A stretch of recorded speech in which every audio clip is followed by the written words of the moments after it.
સ્વતંત્ર પર્વની ઉજવણીના ભાગરૂપે હર ઘર તિરંગા યાત્રા અંતર્ગત મહુવા શહેરમાં આન બાન અને શાન સાથે તિરંગા યાત્રાનું આયોજન થયું હતું, જેમાં સક્રિય ધારાસભ્ય શિવાભાઈ ગોહિલ ખાસ ઉપસ્થિત રહ્યા હતા.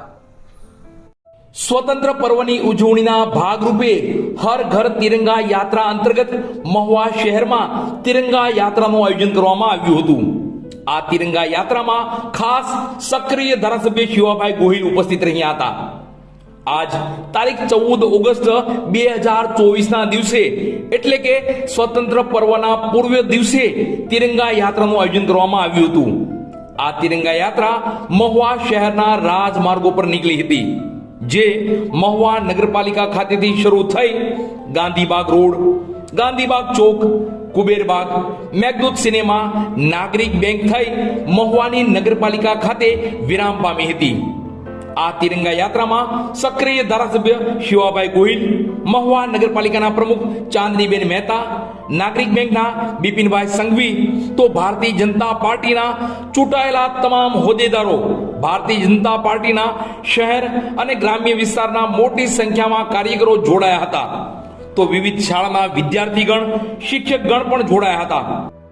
સંપૂર્ણ તિરંગા યાત્રા ડીજેના સથવારે નીકળી હતી. તો વિદ્યાર્થીઓ દ્વારા ભારત માતા કી જય, વંદે માતરમના ગગનચુંબી નારા લગાવાયા હતા.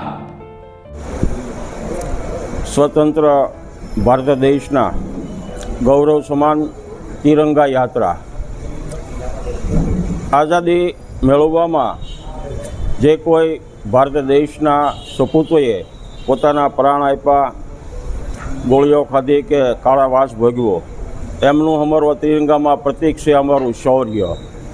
એ અમારો કેસરી કલર છે, ભારત હિન્દુસ્તાનનું શૌર્ય. વચ્ચેનો સફેદ શાંતિમય વિકાસ, અમારો વિકાસ ચક્રનું નિશાન છે તિરંગામાં. અને અમારો ત્રીજો કલર એ ગ્રીન છે.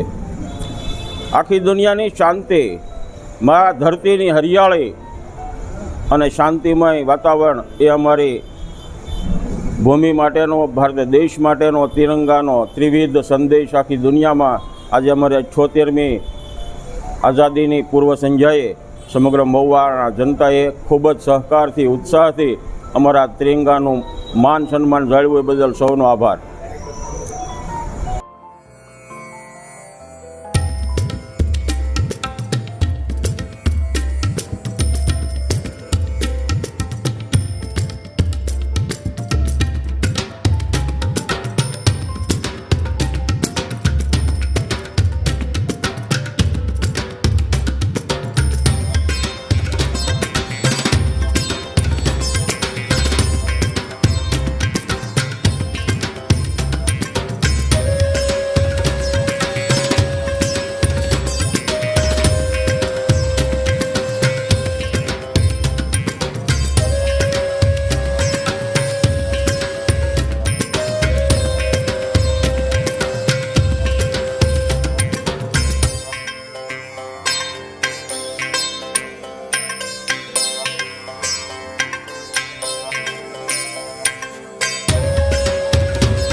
માનનીય શ્રી શિવાભાઈ ધારાસભ્ય શ્રી શિવાભાઈ ગોહિલ, બિપિનભાઈ સંઘવી, ભારતીય જનતા પાર્ટીના દરેક કાર્યકર્તાઓ, નગરપાલિકાનો સ્ટાફ, ઉપસ્થિત દરેક સ્કૂલના સ્ટુડન્ટો અને ઉપસ્થિત દરેક ભાઈઓ તથા બહેનો, આજે ભવ્ય તિરંગા યાત્રાની રેલીનું નગરપાલિકાથી 10 વાગે પ્રસ્થાન કરી અને મહુવાના મુખ્ય માર્ગો ઉપર ફરી છે અને મોટી સંખ્યામાં લોકો જોડાયા છે અને સ્ટુડન્ટ પણ મોટી સંખ્યામાં હતા અને બધા આવ્યા. તે બદલ હું દરેકનો ખૂબ ખૂબ આભાર માનું છું. અસ્તુ ભારત માતા કી જય. વંદે માતરમ.